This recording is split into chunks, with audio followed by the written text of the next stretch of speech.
Hello, everyone, and welcome to the HR1 Masterclass. Before we dive into today's enriching session on performance management, allow me to introduce HR1 and share some of our recent achievements. At HR1, we take immense pride in crafting the simplest HR software designed to effortlessly automate even the most complex HR operations. Our commitment to innovation is evidenced by the introduction of over 365 new product features in a single calendar year, meticulously tailored to meet evolving customer needs and navigate technological disruptions seamlessly. Furthermore, we remain steadfast in our dedication to ensuring user friendly platforms deeply rooted in simplicity and widespread adoption.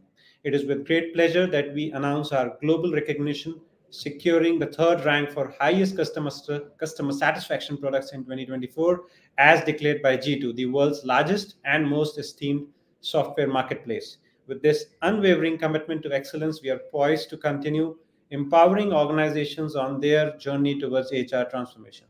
Thanks to each one of you for joining us today. Also, we are thrilled to share that G2 has recognized us as the easiest to use HRMS worldwide. It's another achievement for us in our journey to provide the simplest HR software that can handle even the trickiest HR tasks. We extend our heartfelt gratitude to all our customers, supporters, and all the contributors who have been instrumental in reaching this significant milestone. Your trust and dedication have fueled our journey towards success, and we remain deeply appreciative of your ongoing support. Now, let's jump into today's masterclass. The topic that we are covering is really interesting, especially since it's performance review time for most of us. I'm sure you'll find the content and our trainers' expertise super helpful. I want to welcome Mr. Harjeet Khanduja to our class today. Thank you, sir, for leading today's session. While many of you might already know Mr. Khanduja from his big follower base on LinkedIn and other places, let me give you a quick introduction. Mr. Khanduja is an international speaker, author, poet, visionary, inventor, influencer, professor of practice, and an HR leader. He is an alumnus of IIT Roorkee and INSEAD. He is currently working with Reliance Jio. He is also known as the RK Laxman of Business. Mr. Khanduja is an SAP HCM consultant, a Six Sigma green belt holder, and assessor for Predictive Index. He has 4 published patents and has written 7 books. All of his books have been the bestsellers on Amazon. He has been conferred with HR Leadership Award, Pride of Nation Award, HR Personality of the Year, Global Digital Ambassador, Global Learning Award, ETHR Influencer, and Top 200 Global Leadership Voices. Mr. Khanduja has been a LinkedIn Power Profile TEDx speaker, a guest faculty at IIM Ahmedabad, board member of Federation of World Academics, member of CII HRIR Committee, and co-chair of NASCOM Diversity Committee. Mr. Khanduja, thanks for taking our time for this masterclass today. Over to you. Floor is all yours, sir. Thank you.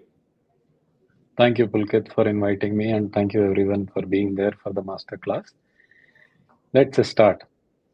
So, basically, today's masterclass is about acing performance management. And before we do that, please give me a huge round of applause. You can do that by putting your applause in the comment section so that I know you are there. And I do this beforehand because afterwards, generally, there is no guarantee that you get an applause. So, okay, maybe a bit of a silence. Let's move forward. Yeah, thank you. Thank you, Aranika,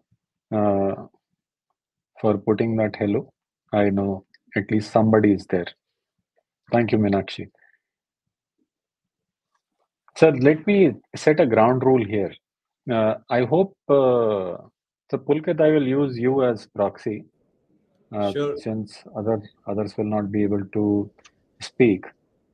And now there are a lot of people who are saying hello. So hello to all of you, and thank you for doing that. So Pulkit, are you able to see that girl in the blue Yes, yes, sir. and the blue bottle with a blue cap? Yes, I can. So let me break it to you. This is a black and white picture. And what someone has done is someone has put colored lines on this black and white picture. And what your mind is doing is your mind is filling color in this black and white picture. Now, the purpose of showing this to you in the beginning is all of you come from varied backgrounds. And the examples, if I give you, uh, instead of giving you examples from your industry, I will give you examples from somewhere in social life or from movies, so that you can fill color in your own picture. And I'm not going to talk about big things. I believe most of the big things you guys already know. Um, it is not that we will not cover those big things. We will take references, but we will spend significant amount of time on small things which actually make difference to the performance management. Because I believe that is what should be covered in the master class. And if at the end of the session you are able to take out at least one thing, and you are able to implement that one thing in your life or in your workplace, then whatever we are doing together, that will make a lot of sense. So basically, when we are looking at this subject, life is all about how we see things. It is matter of perspective. So see this with your own perspective. I have prepared how I see performance management. Your view could be slightly different, but that's how the world moves forward. Um, mm, Before we move forward, this presentation has movie references, although no parental guidance is required. However, whatever you try, please try at your own risk. All the images here are used for educational purposes and copyright is with the owner. So we are done with this part also. Let's start with what is performance. That is the basic question. What is performance? And why I have put Gru here, the child Gru here is because this guy wanted to be the best. He wanted to perform. And we will take the performance from here. Who do you see? Pulkit, who do you see here? I I see someone who is running a race in pursuit of winning a gold medal, I would say. Yeah, so this guy is a performer, right? You will Yeah. look at this guy is running a race, and this guy, do you think this guy can win? Lot of Uh, energy, enthusiasm, smiling, running. I somewhere feel that he's taking things a bit lightly. It reminds me of the tortoise versus rabbit story, I would say. Oh my God, such a spoiler. Now you tell me who is the performer. So, the concept which I want to bring about is that capability. Rabbit has a capability of running faster, but who won the race? Tortoise won the race. So, performance and capability are two different things. And that is the first concept or the first insight which I want to bring, and which Pulkit rightly pointed out, that potential is not performance. You can look like a very good performer, but if you don't win the race, then you are not the performer. You have a lot of potential, which makes you like uh, that guy who where you would want to invest and make means get good return on investment for that person. But potential and performance are two different things. Keep that in mind. I'm going to give you two more insights on this subject, and then we will get into some of the models that how we do actually manage performance. So, Pulkit, is this performance? I hope you have seen this movie. There are all the senior citizens running along with uh, our favorite Shah Rukh Khan. Have you seen this I'm sorry, movie? sir. Or you? I can't recall which is this from the movie My Name is Khan? No, no, this is from Donkey. Okay. And this is a race of senior citizens where this guy is Harry and he is running fast and he is coming first, right? So he is a performer, right? Because he is the best in the entire senior citizen category. So keep this in mind and now talk about this. Who do you see here? Of course, Hussein. the fastest man on earth. He ran 100 meters in 9 seconds. Now you compare Harry with Bolt and you suddenly start feeling who is a better performer, Bolt or Harry? Okay, while you think about this, let me give you another example. Now here you see a F1 car, and in this F1 car, these guys are changing tires of this F1 car. This is the crew of the F1 car. Can you guess how much time they take to change 4 tires of this F1 car? Any guess? Five, 5 to 10 seconds or so. Yeah, 9 seconds is Usain Bolt, and they take 1.82 seconds to change the tires of this car, this entire crew. 1.82 seconds. Now you tell me what is performance? 1.82 seconds, 9 seconds, or whatever Harry was talking about. I So the feel it's point I'm making, yeah, sorry. Go ahead, sir, please. the point I'm making here is performance is context driven.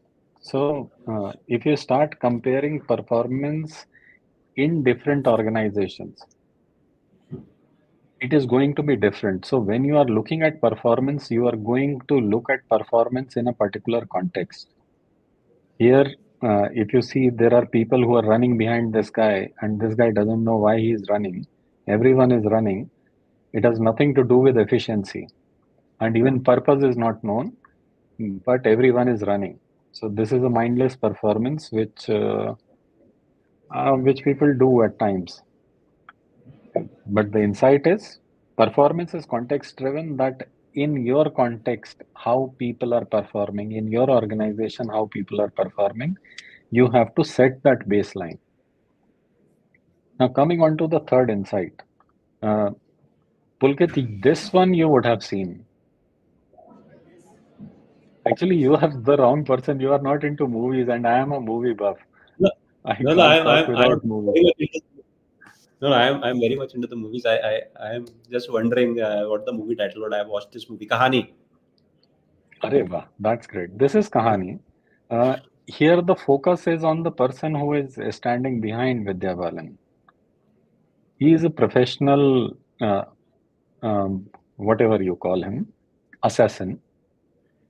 And this professional assassin, tell me, why does he perform the job? Why he is so passionate about finishing the job? Why does he does a fantastic job of whatever he does? Because I, he gets paid for it.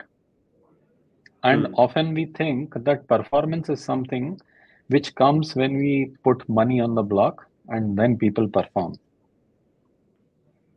And that's why you started this presentation with the uh, appraisal season is there, and all of us are doing performance management so that salaries can be revised. So this should be making a lot of sense that when you pay more, people perform better. Now, this is the same job which the assassin was doing. I wanted to put image of Ab Tak Chappan, but then I said that will not convey the message. You might think, okay, that guy is also a trained assassin, but working on this side. But I wanted to show you um, people who are not as fit as the assassin, and still want to do their job diligently. And if you are not able to appreciate them, you will appreciate this. You know this guy Tukaram Omble? Yeah. He actually caught Kasab with his bare hands. And what was his motivation for his performance that he gave his life? Was it money driving it? So performance is not money driven always. And although I'm putting this as an insight and with a very light example, there is a research on this particular thing which professors have done, and there is a case study in HBR which actually talks about that if you dissociate performance from money, then you get even better results. So in case you want to read that case study, it is available in HBR and it is also available in one of my books called How Leaders Decide. Uh, and there is a reference in Leaders' Decisions and Biases also. So moving on to improving performance, which is the core of our agenda as of now. That how do we improve performance? Now, thing is, uh, you have to anticipate whether Gru is improving performance of minions or minions are there who decided that they want to improve performance of Gru. Keep that context in mind. I hope you have seen this one, Pulkit. My God, you know Gru or you know minions. Yes, I'm yes, yes, putting you yes. on a spot. Hmm.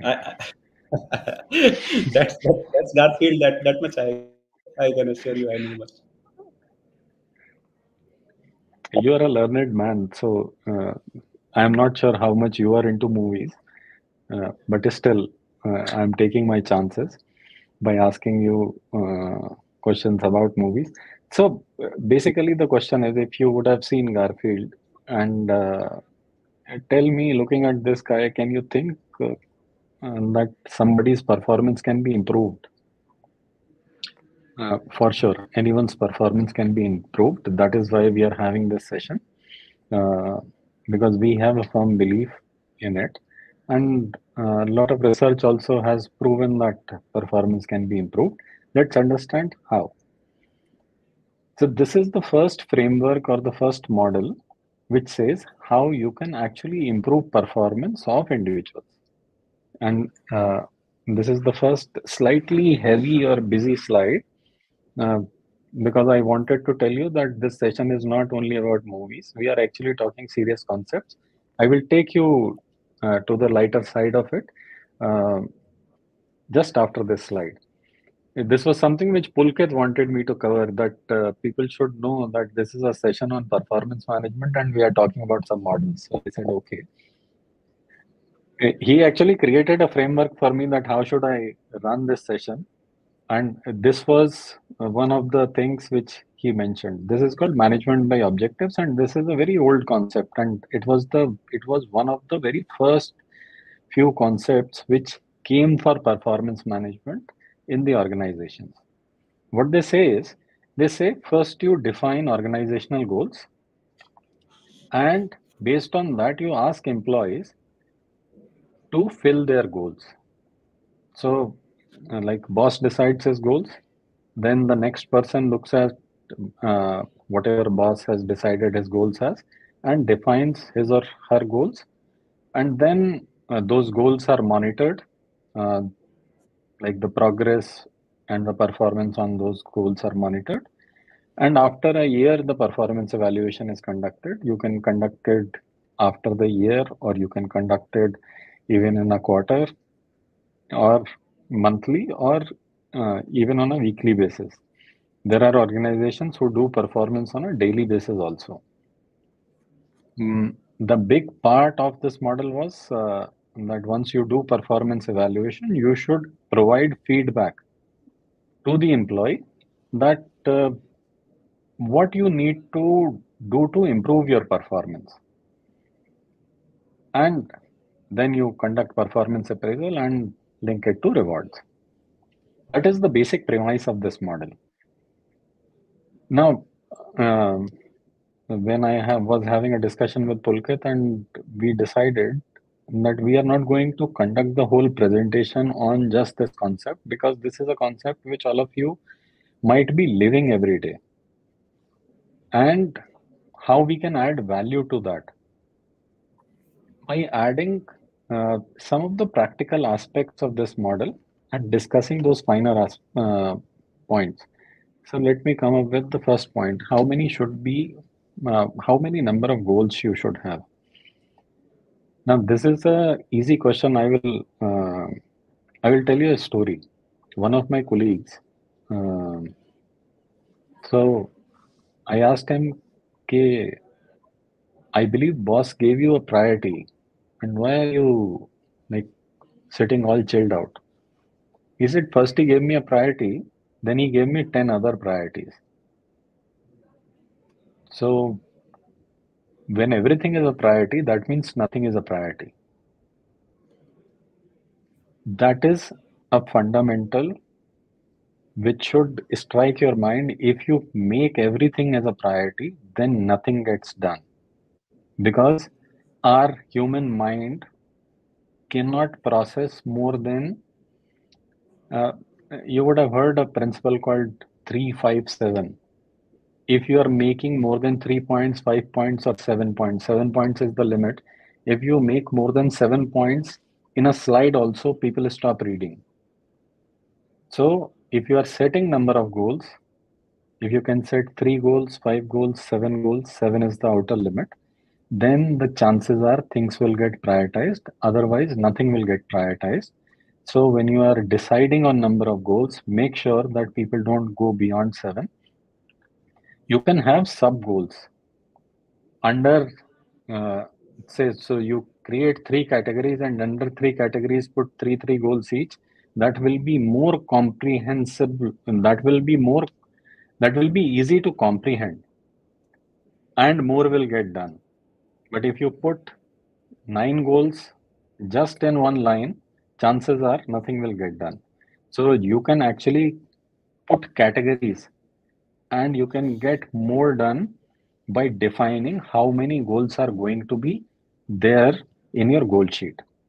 And still we are discussing MBO, management by objectives.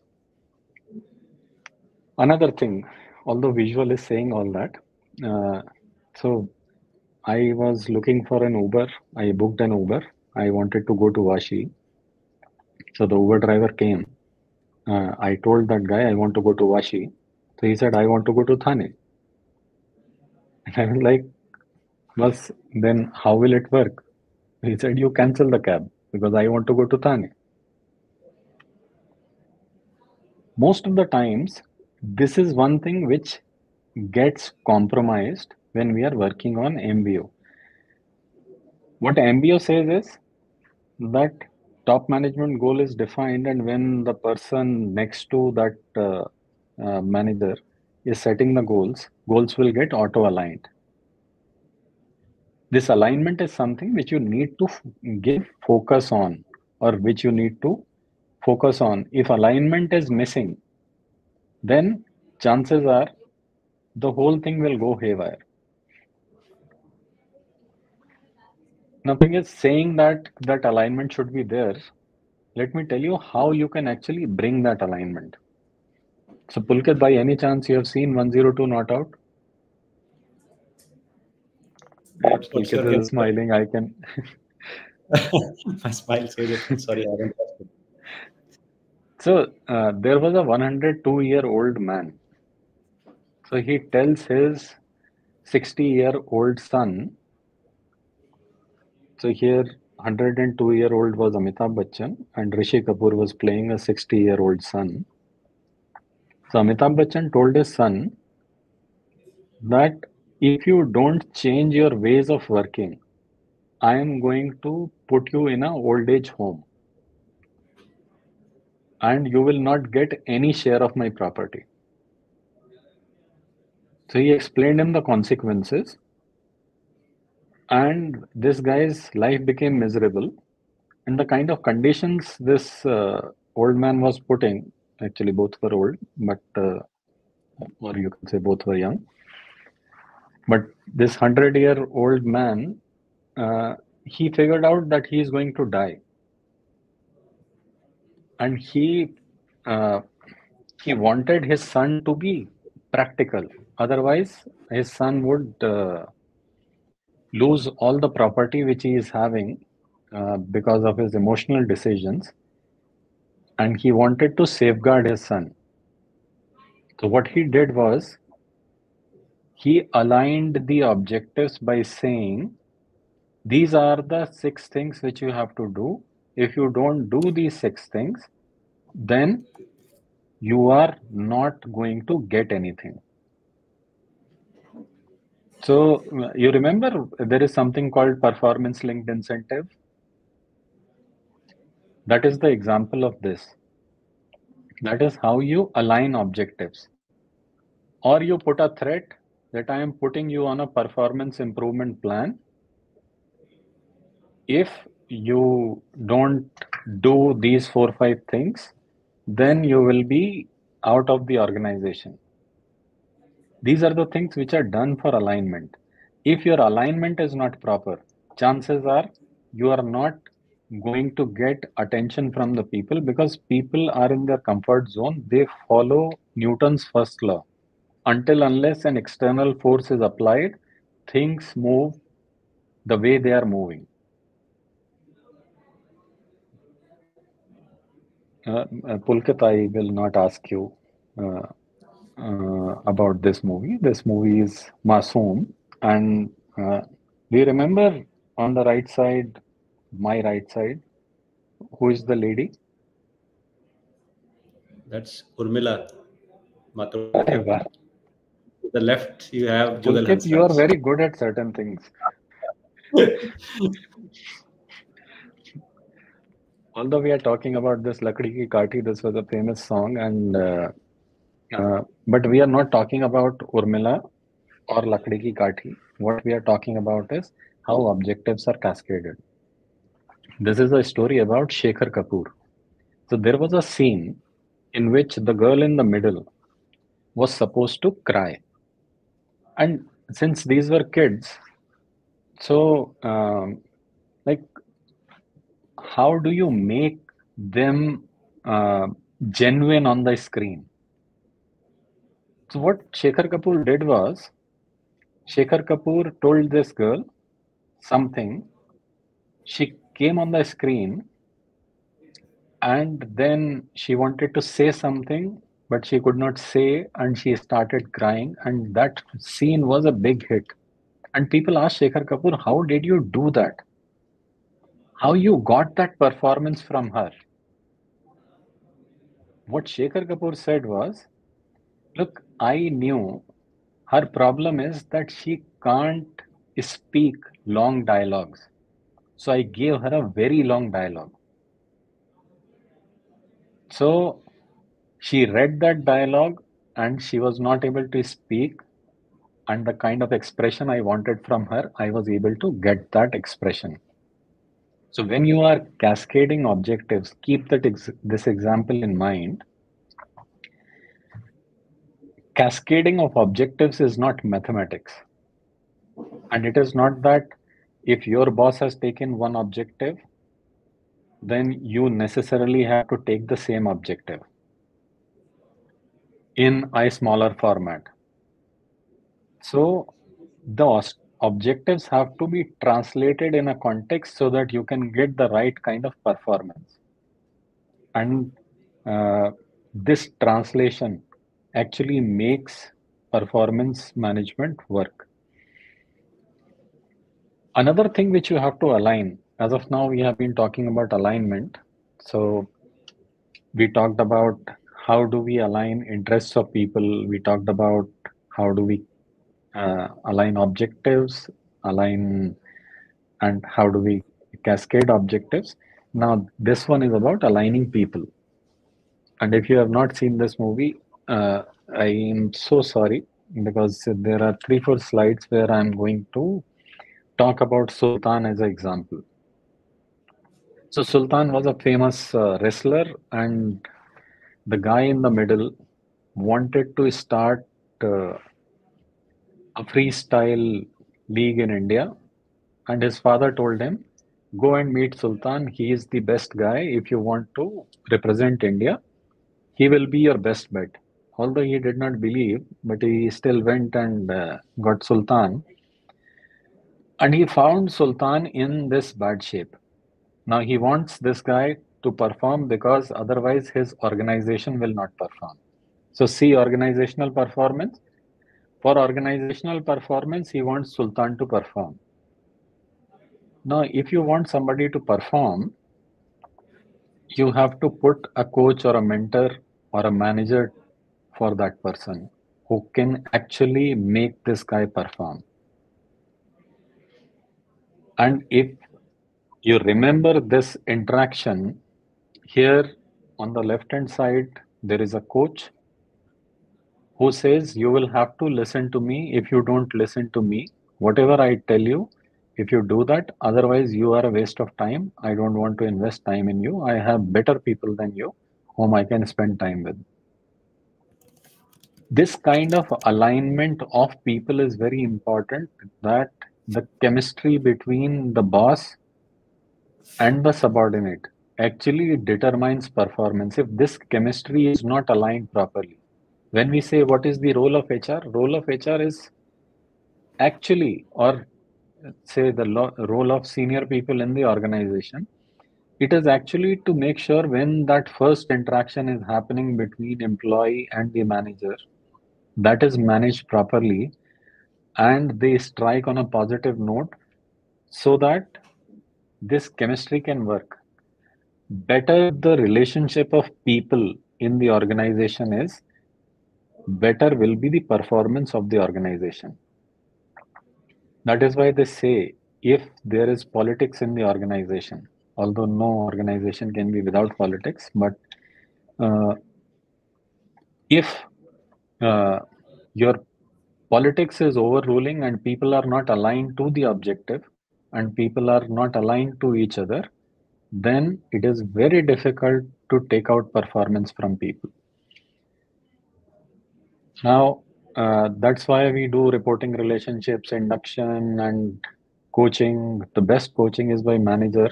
If you see, most of the organizations, frontline organizations like pharma or insurance, there the manager actually makes the first sale happen for the frontline sales guy.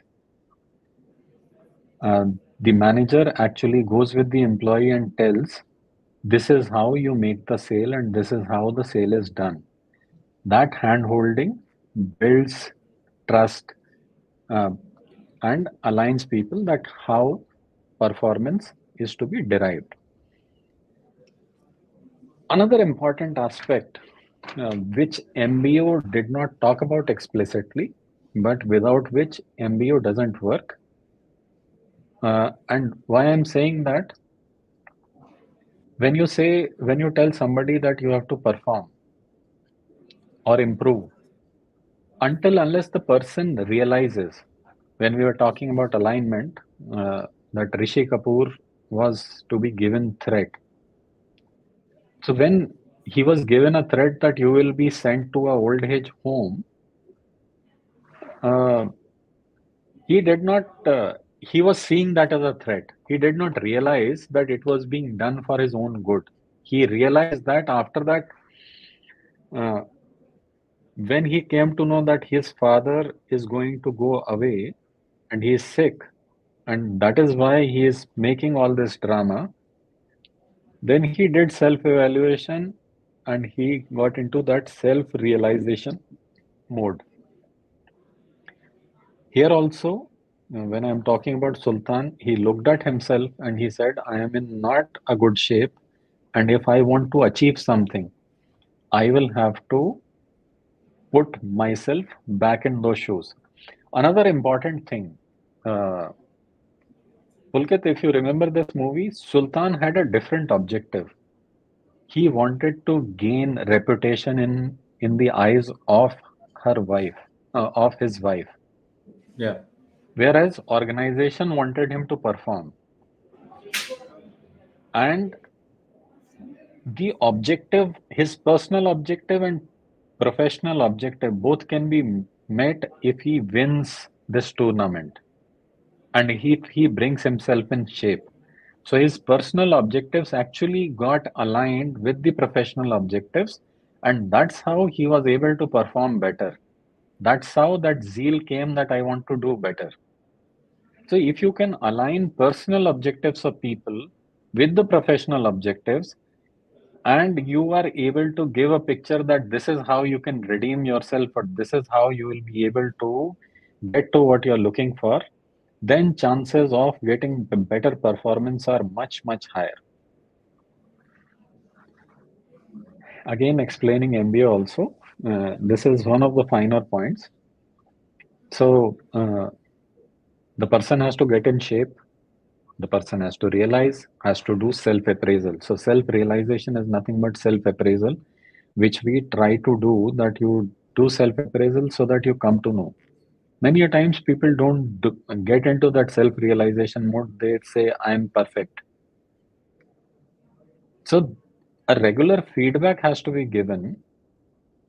If you don't give regular feedback, then people don't improve. If you are thinking that by giving annual feedback, people will improve, that's not how it works.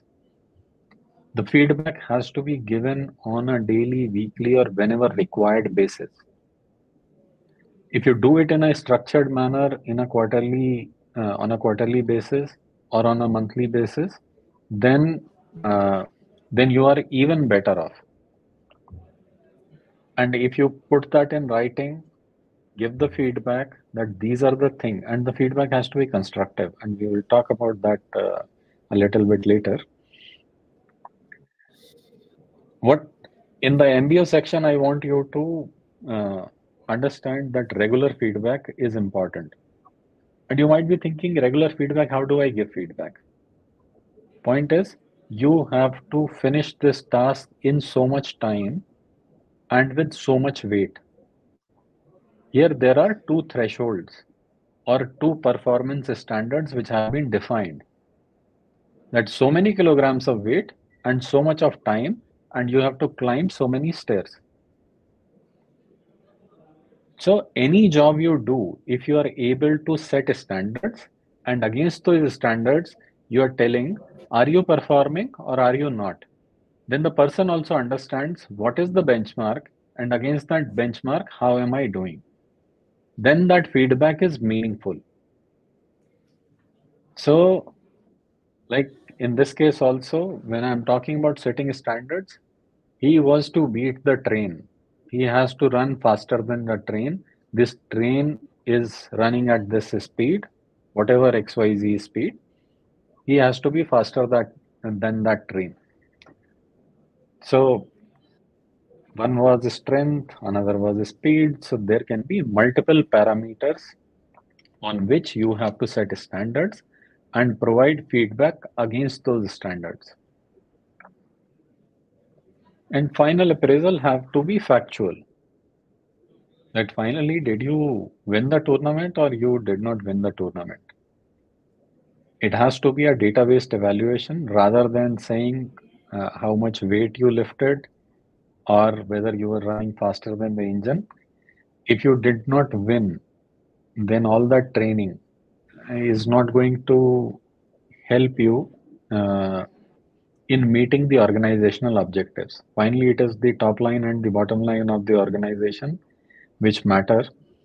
So, when you're doing final appraisal, maybe you have improved people, but all those improved people are not able to bring uh, the top line or bottom line of the organization, then you might have missed something.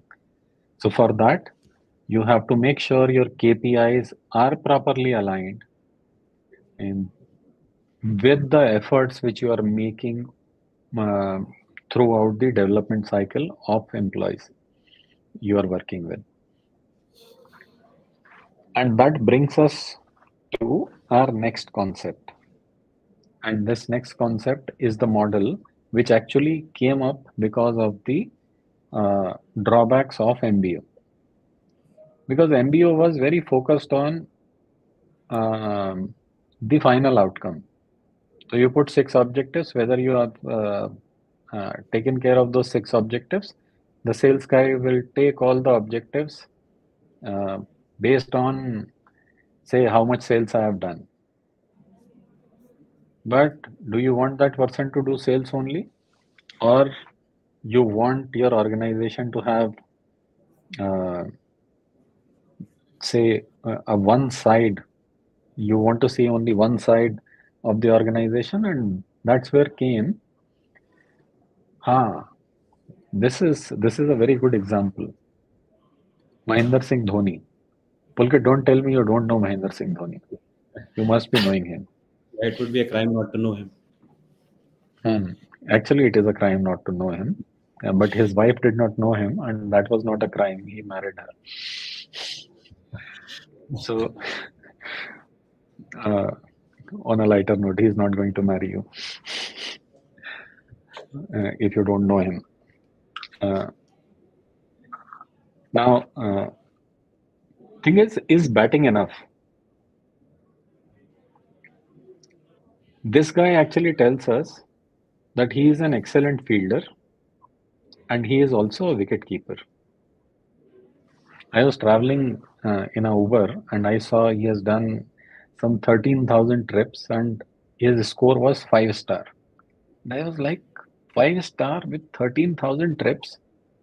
Means this is like some miracle. So I asked that guy, sir, how do you maintain this 5-star thing? The guy said, sir, the day I joined Uber, I realized this job is not about driving. Driving only got me the job. This is about having conversation with the people who are sitting in your cab.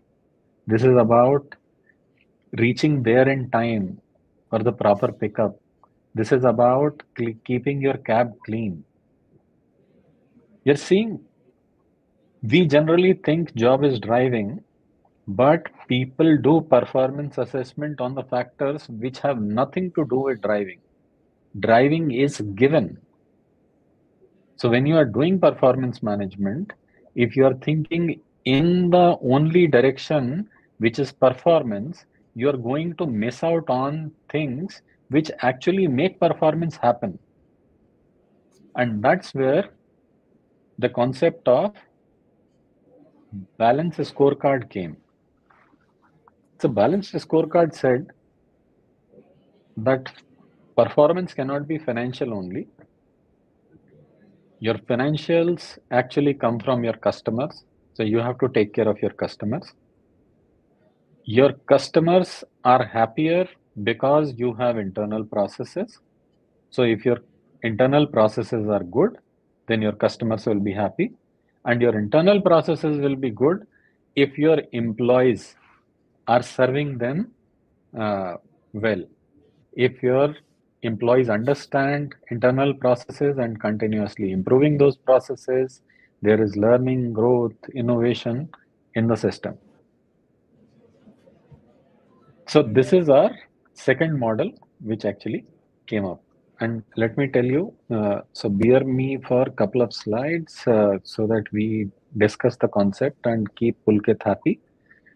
That we are not only talking about movies, we are talking about some hardcore performance management tools.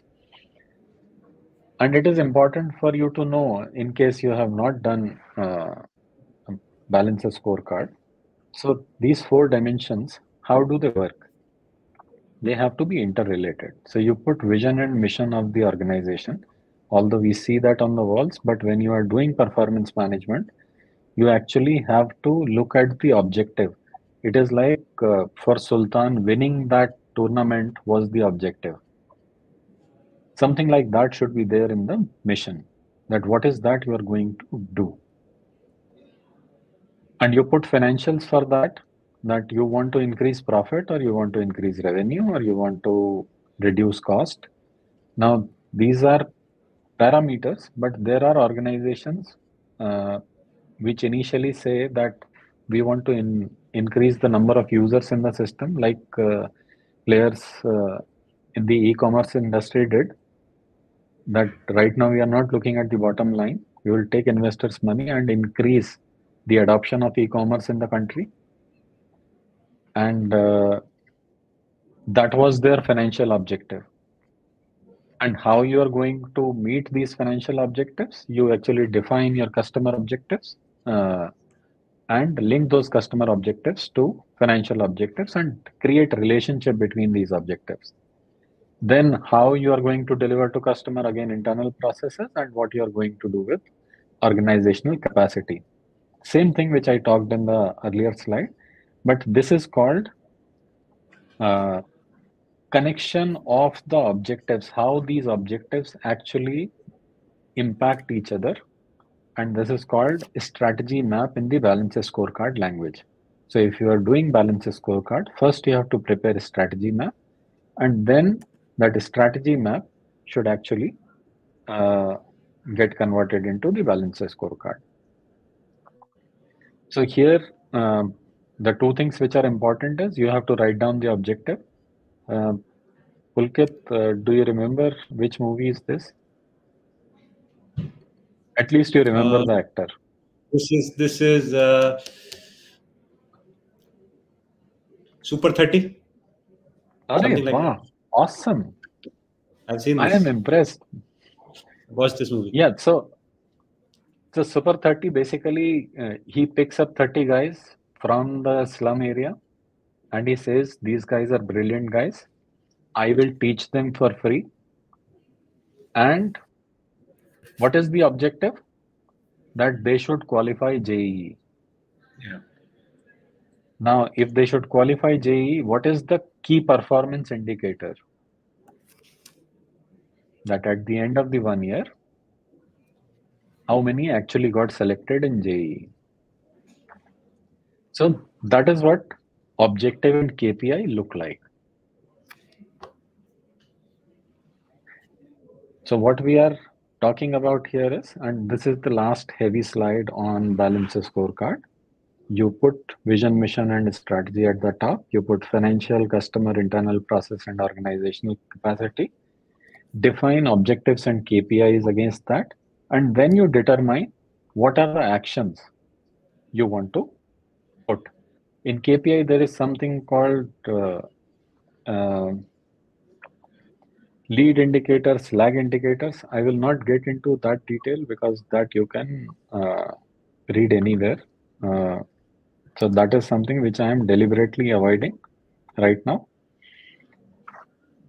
Now tell me who performed better, Crew or Last Ladies? Lost Ladies. Lapata Ladies actually was the name of the movie. Lapata Ladies or Crew? Which one performed better?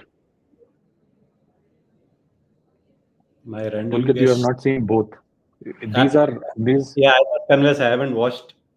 But if I were to look at the star cast, somewhere I felt or I feel that maybe Crew would. Uh, Crew would do better. yeah. So let me show you the numbers. Revenue of Crew was 60 crores and revenue of Lapta Ladies was 20 crores. Okay. And you made a decision that Crew was doing better. So you are thinking in the right direction that Crew did better. Now let me show you another data. The cost of the making cost of the Crew was 60 crores and the cost of making Lapta Ladies was 5 crores. Now you tell me which movie did better. Yeah. I got it wrong. It has to be Lost Ladies, profit wise. So the point I'm trying to make here is it all depends upon targets. So it is not just that you define objective and you define KPI. Against KPI, if you don't define a target, suppose you have taken a revenue target of 60 crores. So here, how much cost you have incurred, based on that, you would have taken target that if cost is 5 crores, whether I will be able to recover 5 crores or not. That will determine whether the movie is going to be profitable or not. So when you are defining objectives, whether you are using MBO, whether you are using balance scorecard, a lot of people use balance scorecard. Um, Irrespective of the framework, keep the framework aside.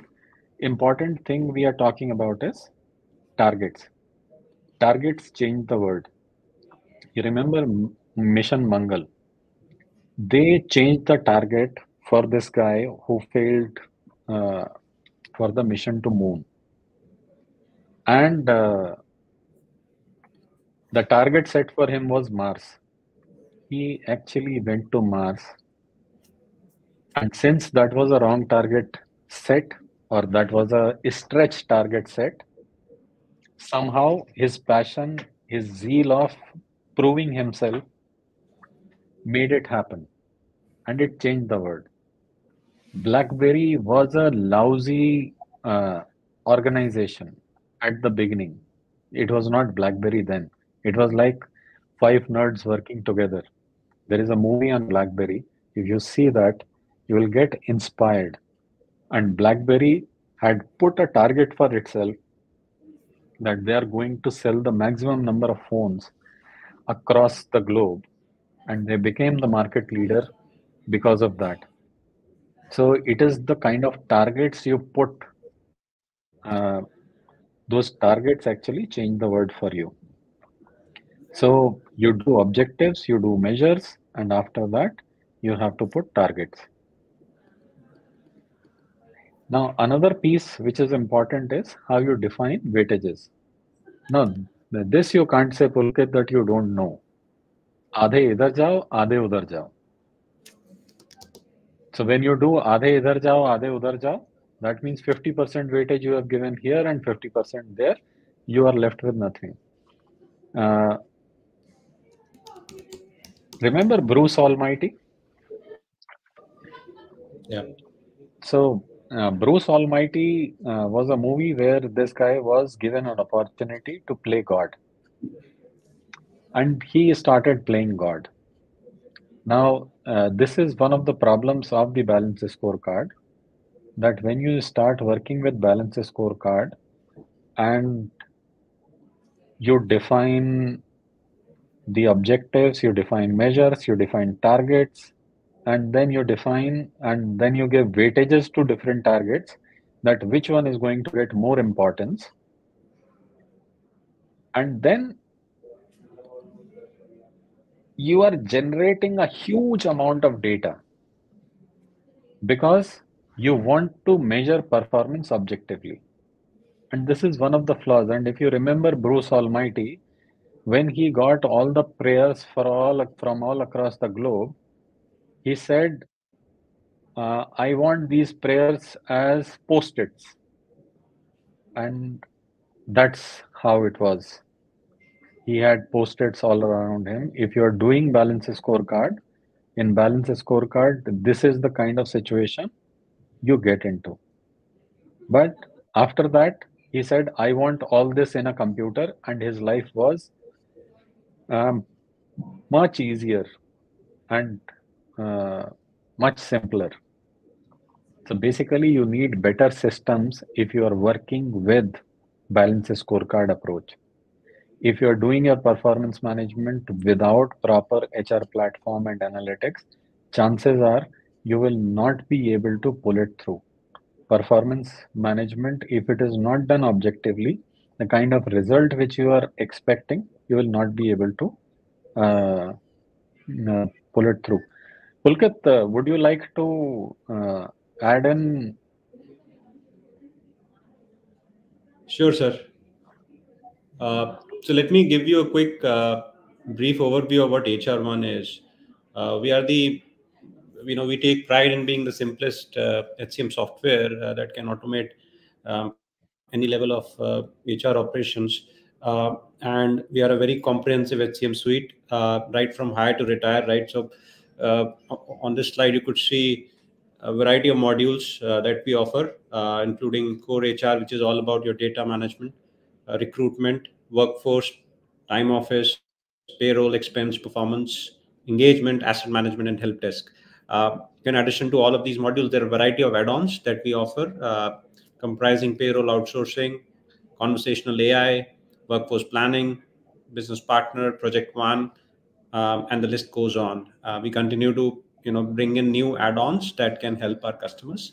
And lastly, we also have an HR1 marketplace where a lot of integrations available. You could see few of these, and again, this is something that keeps evolving. We continue to bring in more integrations by virtue of open APIs, and make life easier for all of our customers. Back to you, sir. Thank you. So another problem with this whole approach of balance scorecard is that a huge bureaucracy gets built. It slows down the whole system. And I'm not going to spend time on this guy. He is the common man.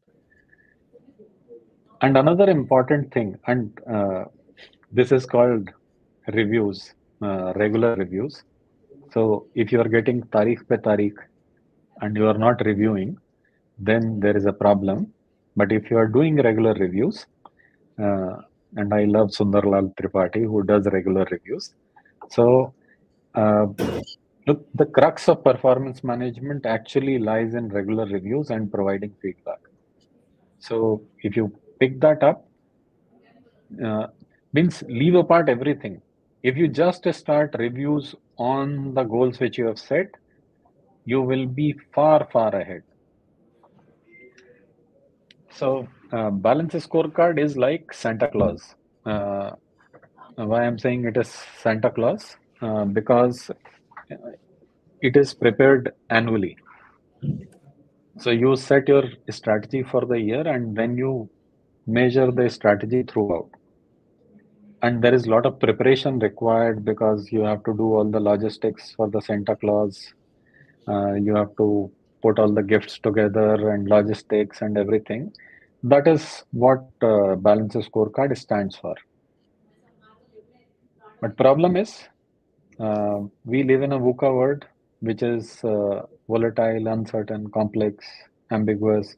Objectives change on a daily basis. When COVID came, nobody knew what to do. And there will be lot many instances like this in the future.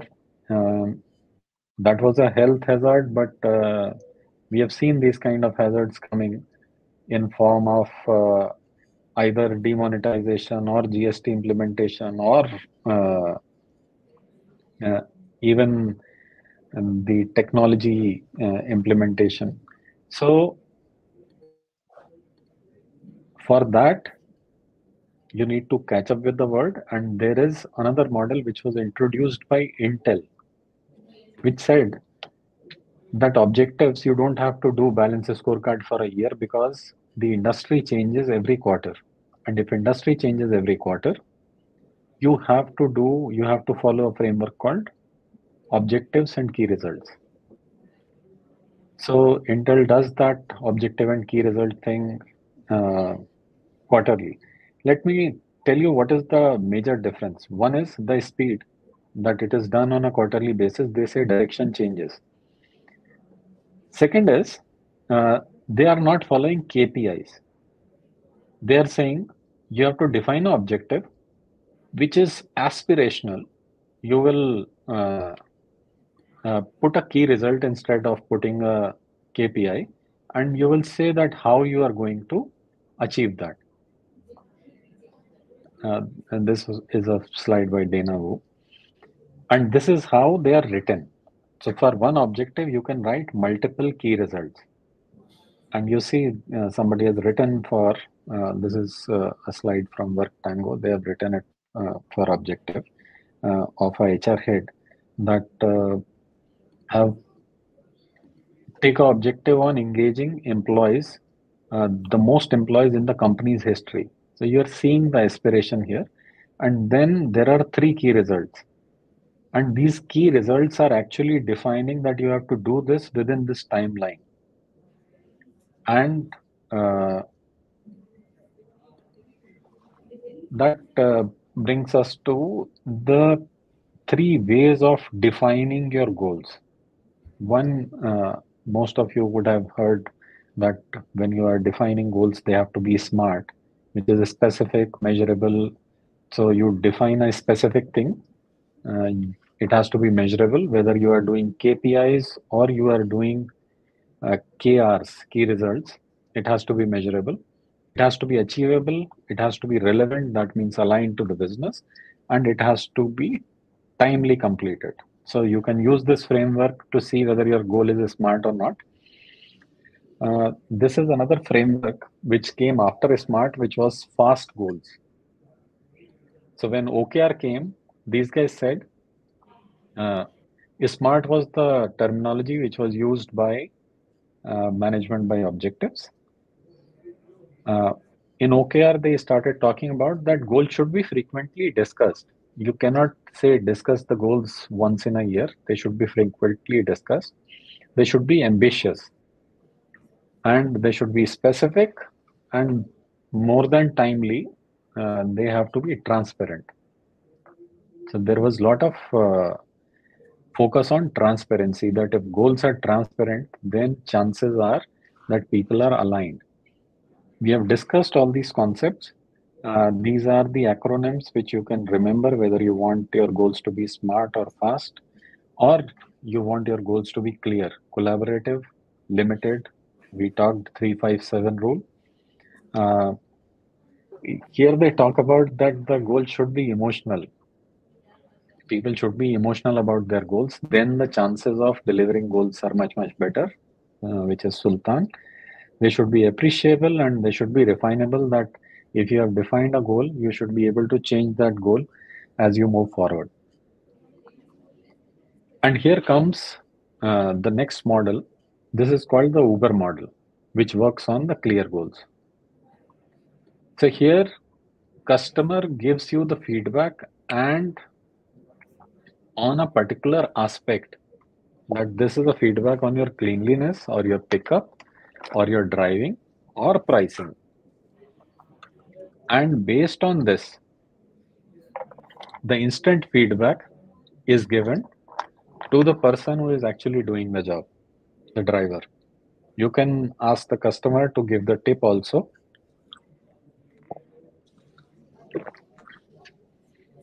So that's how you improve the performance of people on a day-to-day basis. So you've seen how performance management has actually transitioned over a period of time, and we have come to this stage. Now let's come to the softer aspect of performance management, um, which is called managing culture. And let me tell you why culture becomes very important in managing performance. So there was a time when the cases of snake bite were rising.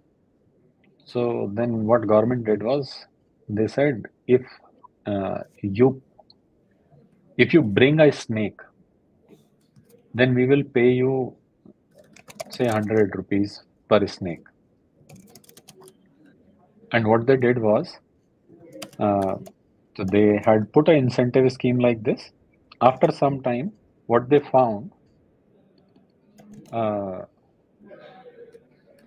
that people were building snake farms so that they can bring more and more snakes and get money for that. These kind of practices actually come up, which are like bad practices. These practices are not addressed by any of the frameworks. Second is, um,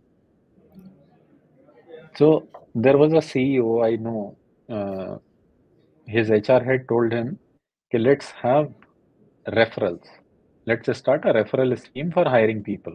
So he agreed for, and they started referrals. After 6 months, he reviewed. He said, okay, how much money we have saved from referrals? So HR head said, we have not saved any money from referrals. Whatever we were paying to consultants, I believe similar amount is going out. But the good part is retention has improved. Now you understand, moment we say this, that you started a scheme, the referral scheme, for saving cost, but what it ended up doing was, it ended up retaining people. Now, no framework actually captures this kind of that you took a particular objective with a target. That target was not met, but something other which was important for the organization got met. Now, these kind of things actually are to be acknowledged and built in the system, and that's where culture comes in. Remember, I'm taking again this example from Mission Mangal. All the people, like these were the two committed people who wanted to send everything to Mars. But the people who were working with them, they were not interested in doing what they were doing. And they were thinking these guys are crazy. And this is something which cannot be done.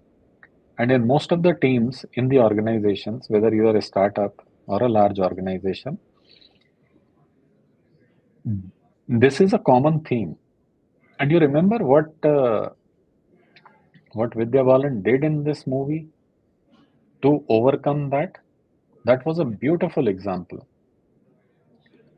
She brought a cake and she said, "This is the birthday of the scientist within us." Why you wanted to be scientist?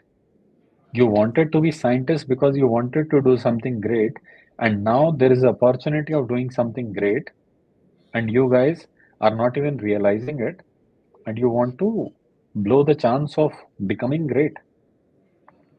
And everyone was aligned, and the things started happening the way they should happen. These kind of moments, creating these kind of moments, uh, is something which is very, very important. And if you create culture, then your alignment and all the things which we have talked about earlier actually uh, become easier. So, culture is the enabler for your performance management to work. You remember this team? Here, I have given name of the movie also, Pulkit. Yeah. So, I have not given you the hero of the movie. Can you tell me who was the hero in the movie? If you're going metaphorically, it will have to be the team. Factually, it was Shah Rukh Khan. Yeah, it was Shah Rukh Khan. So his job was also very tough because they came for the they came from the state and everyone had their ego. I play center forward for Haryana. And he said, "This is not a Haryana team, this is a country team. And I want to listen India only." And he tried to push himself on these uh, people, saying, "We have to win the World Cup." They did not want to win the World Cup. They were not even playing as a team. Now, his job was to make sure that they start playing as a team. For that, culture was to be built. And he realized in the mid of the movie that if he is pushing, it is not going to happen. Finally, he resigned. When he resigned, then the realization happened that if this guy goes, what are we going to do? We are here in the national team and we will waste our time. So he's putting us under all this pressure for some reason. And that self realization, when it happened, and then that team unification happened when all of them go to McDonald's and they start bonding with each other by beating some uh, guys there at McDonald's. Not promoting McDonald's, but I remember McDonald's scene. So, look, this is how it is done. This is a concept called appreciative inquiry.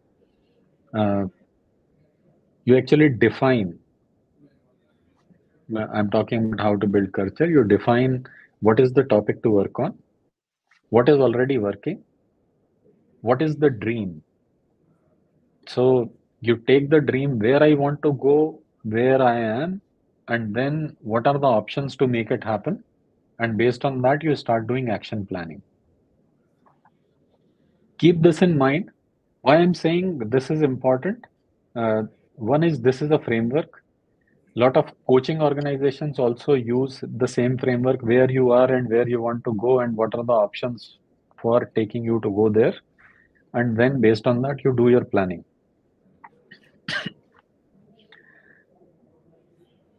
Um, One of the dye companies, they figured out that they had the highest sale in their history. So they figured out because where the sale is happening, and they figured out the sale is happening in Bihar. So the CEO wanted to know why it is happening in Bihar. So they went there, studied the market, that what is working for them, and they found that people are not using their dye on themselves, they were using the dye on their buffaloes, because buffaloes get more price if they are black, and their dye was being used there. That was already working. Now, overall vision. I would have given you overall vision of the dye company, but I found Coke to be a better example. So Coke CEO one day asked that what is our market share? So they said we are at uh, uh, some 55%. He said that's fine, but you are looking at market share within one industry, which is uh, cold drink industry. What is the share of consumable? Whatever a human being consumes, all the drinks, whether it is cold drink or a hot beverage or water, do we have 50% or more market share of that? And that's how Coke changed the whole game and got into beverages rather than sticking to one product or uh, a particular one segment. So you have to make your dream bigger, and you have to make sure what you're working on, and based on that. So this is the appreciative inquiry process on which you actually build things. Now, how to implement? So you have seen Swades. Yes, sir. So suppose you have figured out, okay, what is to be done, what are the options. Um, I was once discussing with my operation head in my earlier organization. There was some problem of people. So I was discussing with my operation head, my managing director passed by. So he asked, तुम लोग यहाँ क्या कर रहे हो? What are you doing here? And I said, there is a people problem and we are discussing. He said, why are you discussing? I said, I am the HR head, that's why I am discussing. He said, no, no, I'm not saying that. I'm saying if it is people problem, why are you not discussing with people? If they have a problem, they will have a solution also. Look, that's where culture becomes. If people are not performing, they know why they are not performing. You have to go to them. Shah Rukh Khan also faced the same challenge. You are an outsider. How can you tell us what to do? And when he became one of them,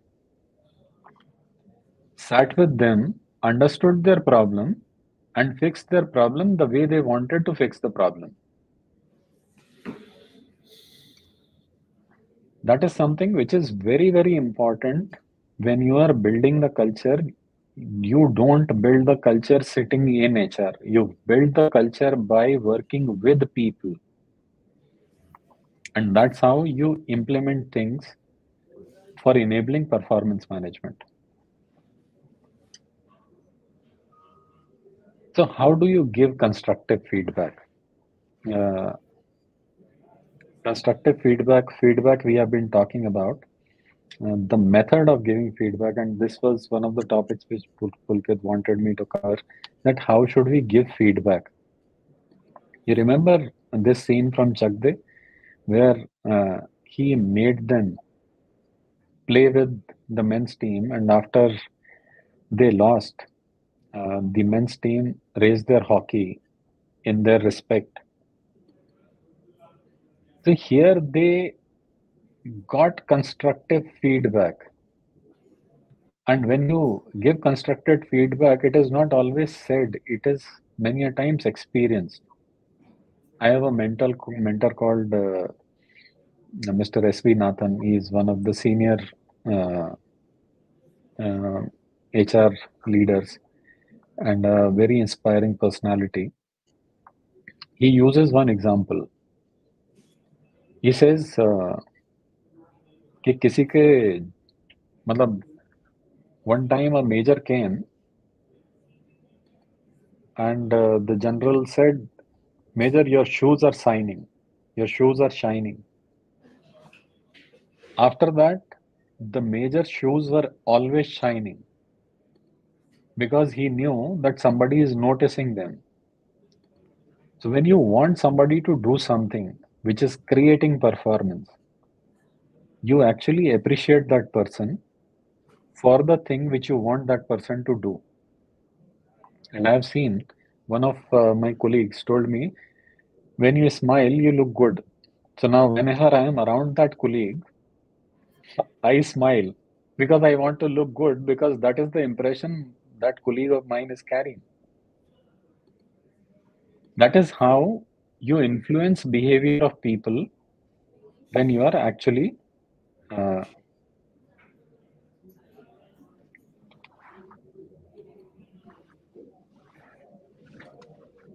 another important piece for feedback is shared privately. If you remember, these were his two top players in the Chak De, and they were not playing together. So he brought them outside and gave them clear feedback on their face that we are going to lose the game because of two of you. So put your act together. And this is giving feedback is something which is very difficult. If you don't give feedback with empathy in private, people don't take the feedback. I went to a doctor and I had a frozen shoulder.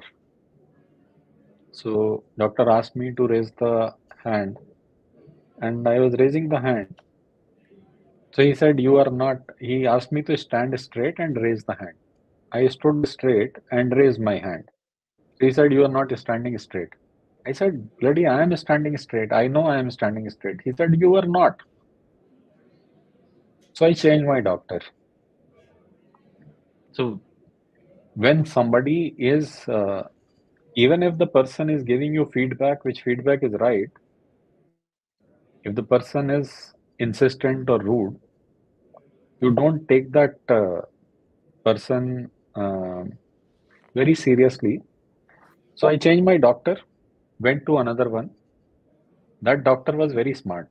What that doctor did was, he said, okay, stand straight and raise your hand. I did that.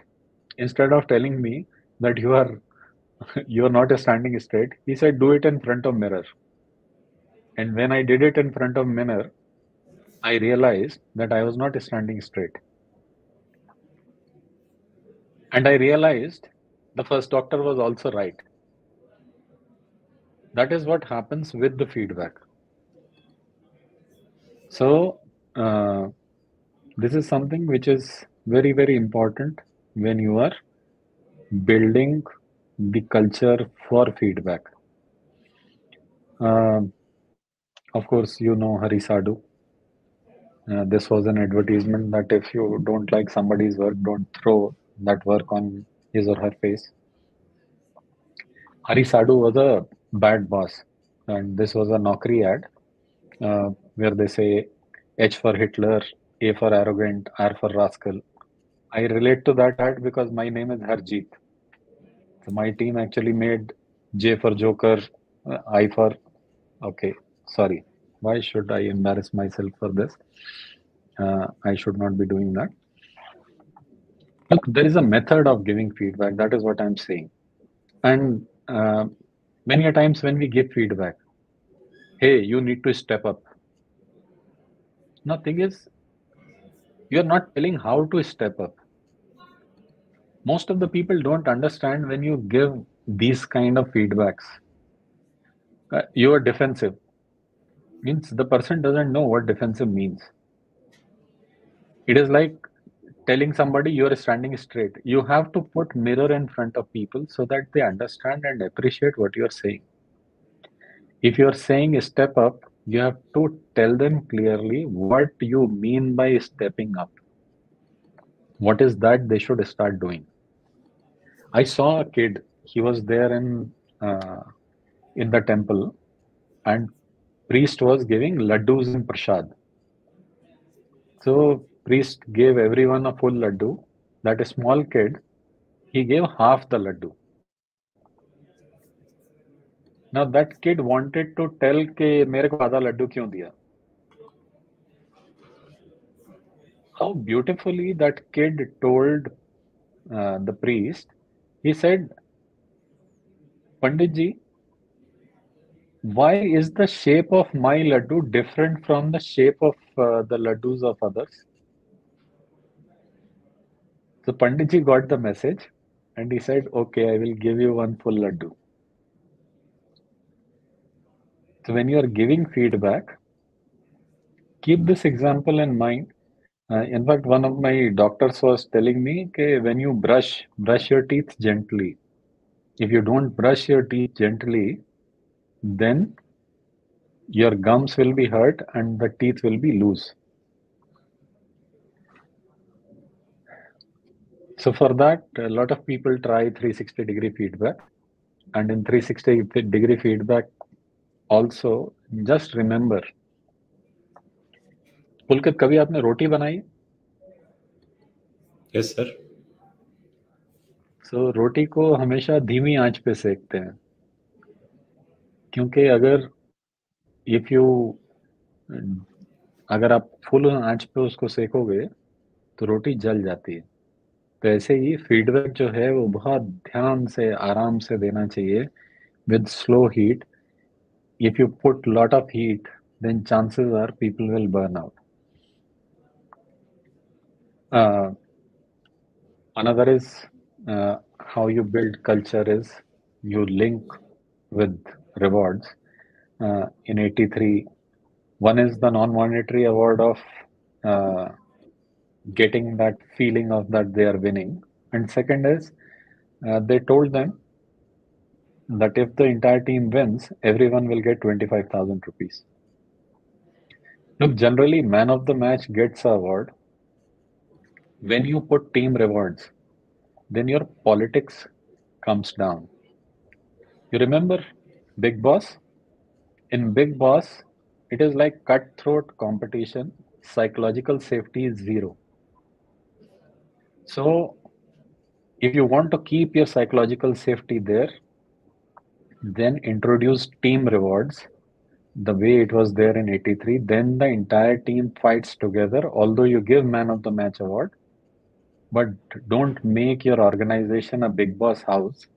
Otherwise, you are creating a cultural problem for yourself, which is very difficult to solve. And you don't want big boss happening in your organization. Now, coming on to kind of the last part, which is look, when you have people, you map performance scores for people. So suppose you have 8 people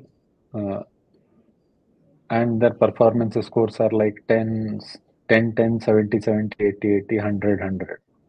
So the average performance for these people will be 65. Now, if you want to increase the performance, what will you do? So Pulkit, what will you do if you have to increase the performance? Are you talking about individual performance, sir, or team performance? No, overall organization performance. Right now, my average is 65 because people are operating at different levels of performance. So overall organization performance is 65. How do I improve this performance? Okay, you have to take this performance, these two performers from 10 to 70, your performance will improve. It will move from 65 to 80. That is one of the solutions. Simple solutions. Now, how do you do that? One is you ask these two people to leave and bring another two people who are performing, who are going to perform at 70, then your performance will be 80. And if you do that, that was earlier called bell curve. That whosoever is at the bottom of the bell curve, ask those people to go and bring new people so that overall performance of the organization improves. And a lot of people are now doing away with bell curve because this 10-10 could be 60-60. And by removing those people and bringing in new ones is not making sense anymore.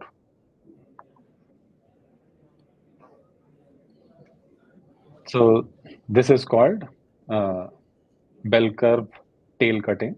You fire the people who are not performing and hire the new ones.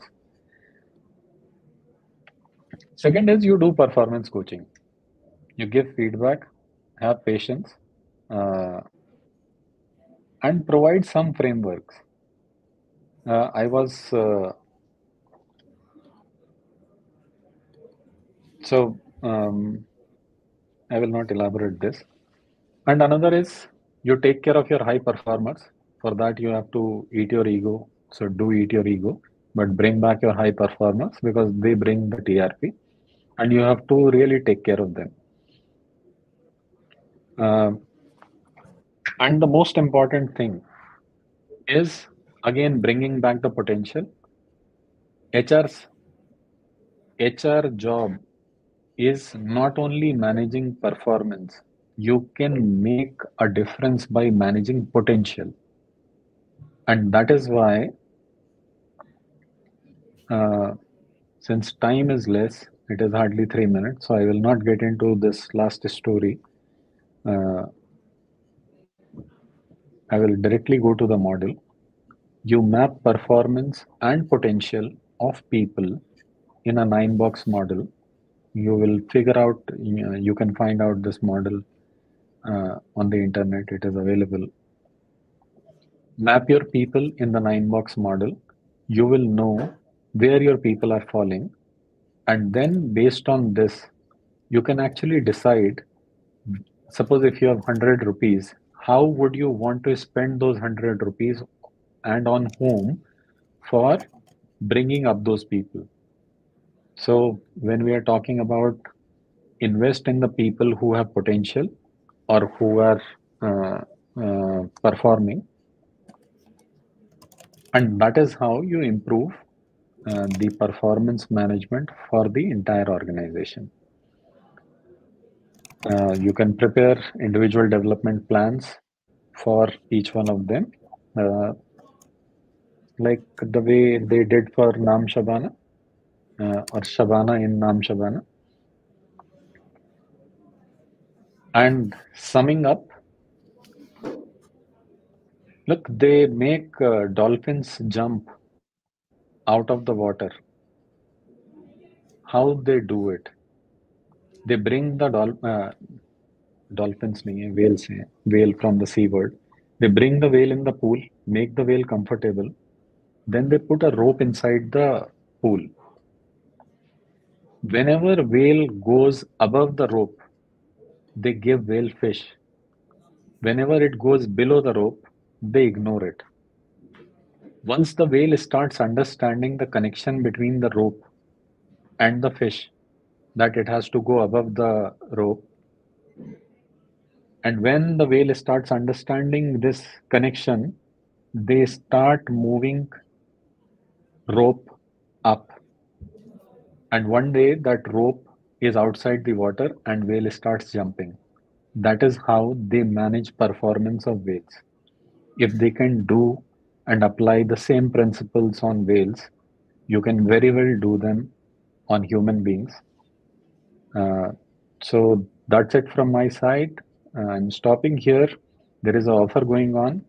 You can follow me on Insta today. And if you follow me on Insta today, name is Harjeet Khanduja. I will follow you back. Uh, there is also another offer going on.